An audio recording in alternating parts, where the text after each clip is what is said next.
তৃতীয় শ্রেণীর গণিত বইয়ের আজকের ভিডিওতে আমরা 47 পৃষ্ঠা নিয়ে আলোচনা করব। তো 47 পৃষ্ঠায় প্রথমে দেখো 1 নম্বরের যে ম্যাথটা আছে যে তাহসিন 13টি লাটিম কিনতে চায়, প্রতিটি লাটিমের দাম হচ্ছে 8 টাকা। এই প্রতিটি এই শব্দটার অর্থ হচ্ছে একটি, প্রতিটি মানে কয়টি? একটি। তার মানে একটি লাটিমের দাম হচ্ছে 8 টাকা। 13টি লাটিমের দাম বের করতে বলছে যে প্রতিটি লাটিমের দাম 8 টাকা হলে তার কত টাকার প্রয়োজন হবে এই 13টি লাটিম কিনতে। তো এটা আমরা এই 13-র সাথে 8 গুণ করতে হবে। আমরা যদি গাণিতিক বাক্যের সাহায্যে করি তাহলে 13 গুণ 8, আবার যদি লিখে করি তাহলে এইভাবে লিখতে হবে যে একটি লাটিমের দাম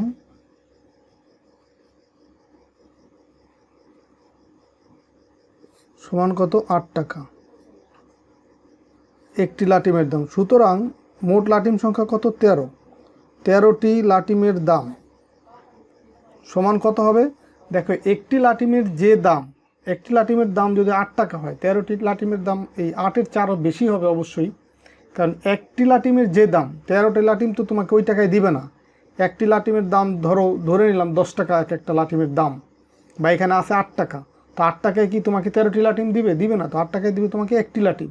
তো 13টি লাটিম কিনতে হলে তোমাকে আরও বেশি টাকা দিতে হবে, আর বেশি হলে তখন গুণ করতে হবে। তার মানে 8 গুণ হচ্ছে 13, এত টাকা।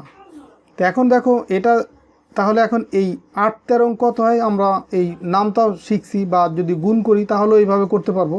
এই রাফ করবো এইভাবে যে 13 গুণ হচ্ছে 8, এই যে এইভাবে। তো গুণ আমরা বিস্তারিত আরও পরে শিখবো। তো আপাতত এখন দেখো এই 8 এই 3-এর সাথে গুণ করতে হবে প্রথম, মানে উপরে যে সংখ্যাটাই থাকবে।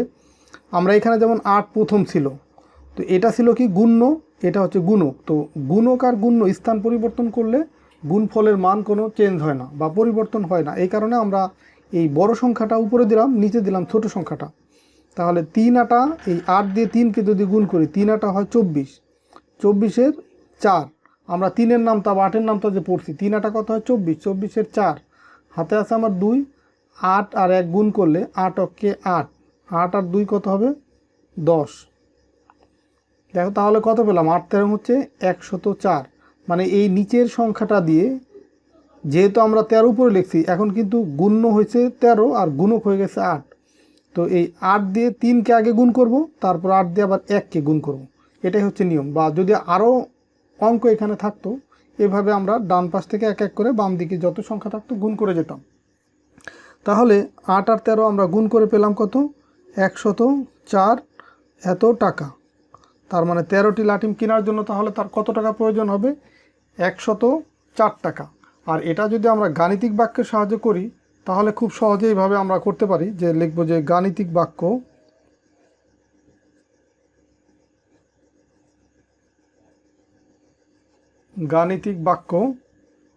কত? এই যে 13 গুণ হচ্ছে 8।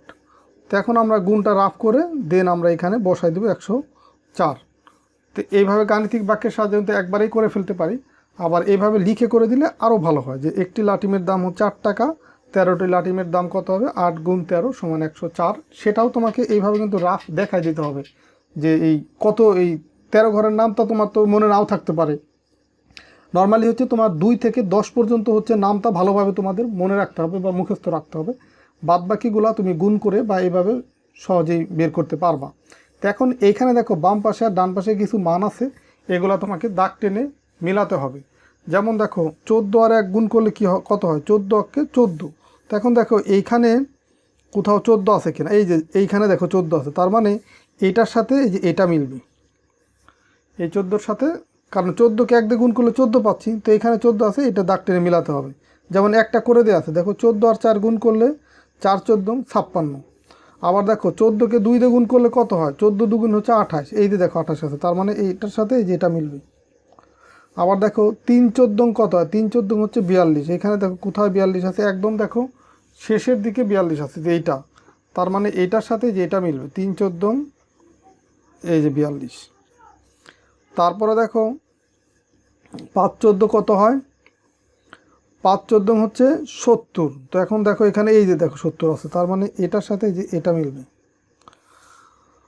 6 14 কত হবে 84, দেখো এখানে 84 আছে এই যে এখানে, তার মানে এই যে এটার সাথে এটা মিলবে, এইভাবে দাগ টেনে তোমাকে মিলাতে হবে।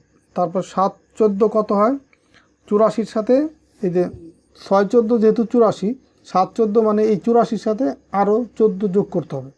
তো 84-র সাথে যদি 10 যোগ করি 94, তার মানে 98 হবে। দেখো এই 7 14 কত হবে এই যে 98, বা 8 14 কত হবে, তুমি এভাবে গুণ করতেও পারো, এই 8 দিয়ে 4কে গুণ করলে 4 8 32, 32-এর 2 হাতে আছে আমার 3, 8 অক্ষে 8 আর 3 11, তার মানে 112। দেখো এই যে 112, এই যে এটার সাথে এটা মিলবে।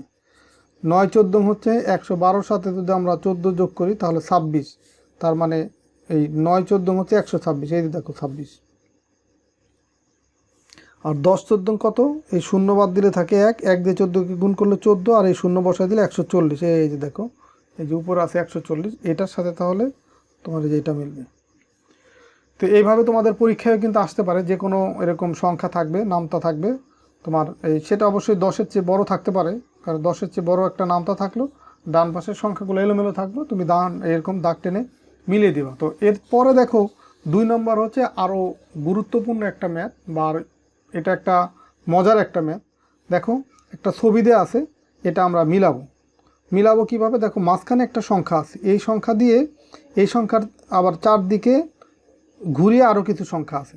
দেখো প্রথমে আমরা 1-এ আসি, তো এটার নিয়ম হচ্ছে এই যে একটা করে দেওয়া আছে, যেমন 5, এখানে আছে 5, এখানে আছে 12, তো 5 12 60, এখানে দেখো 60 বসানো আছে, তার মানে কি এই 12-র সাথে এই 5 গুণ করে যেটা পাবো সেই সংখ্যাটা এখানে বসানো আছে। তার মানে বাদ বাকি যে সংখ্যাগুলো এই 12-র সাথে, ধরো এইখানে 1 আছে, তো 12-র সাথে 1 গুণ করলে যেটা হবে সেটা এখানে বসবে। তো 12 অক্ষে কত হবে 12 অক্ষে 12, তার মানে এখানে বসবে কত 12। এরপরে দেখো বাদ বাকি এই যে দেখো 1-এর পরে 2টা মিলাই, 12 দুগুণী কত হবে 24, তাহলে এখানে বসবে কত 24। তারপরে দেখো এই 3 আছে, 3 12 36, তারপরে দেখো 4 আছে, এখানে 4 12 কত 48, 48 এখানে বসবে।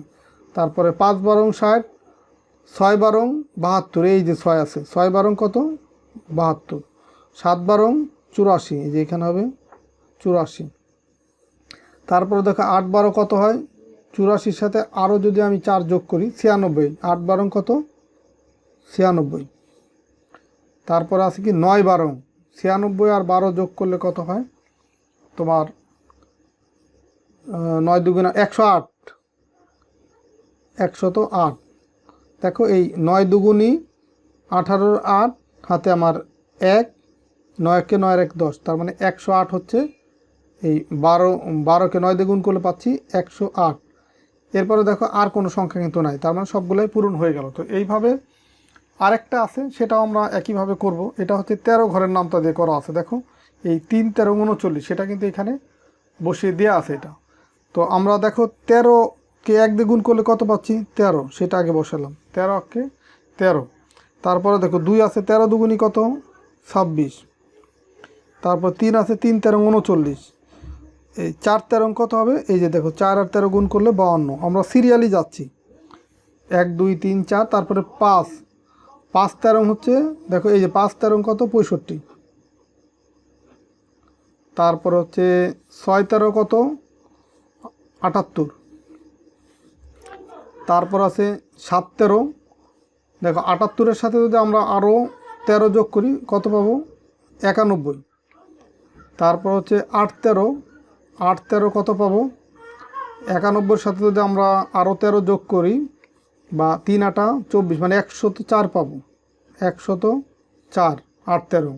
তারপর আছে 9 13, তো 9 13 হলে কত পাবো দেখো এই 3 9 27-এর 7, 117 পাবো, 117।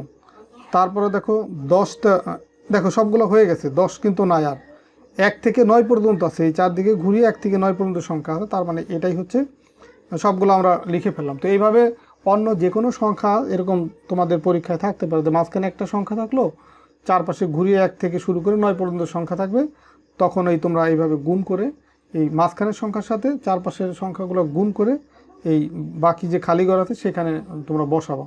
তা আশা করি তোমরা বুঝতে পারছো। তো ঠিক আছে, সবাই ভালো থাকো, সুস্থ থাকো। আর পরের ভিডিওতে আমরা 48 পৃষ্ঠা নিয়ে আলোচনা করবো। আর আমার এই চ্যানেলে কিন্তু আমি তোমাদের একদম প্রত্যেকটা পৃষ্ঠা ধরে ধরে আমি করাচ্ছি এবং প্রত্যেকটা পৃষ্ঠার প্রত্যেকটা অঙ্ক করে দিচ্ছি। তাহলে তোমরা প্লেলিস্ট আকারে সাজিয়ে দিচ্ছি, তোমরা ভিডিওগুলো মনোযোগ দিয়ে দেখতে থাকো, তাহলে আশা করি সবগুলো ভালোভাবে শিখতে পারবে।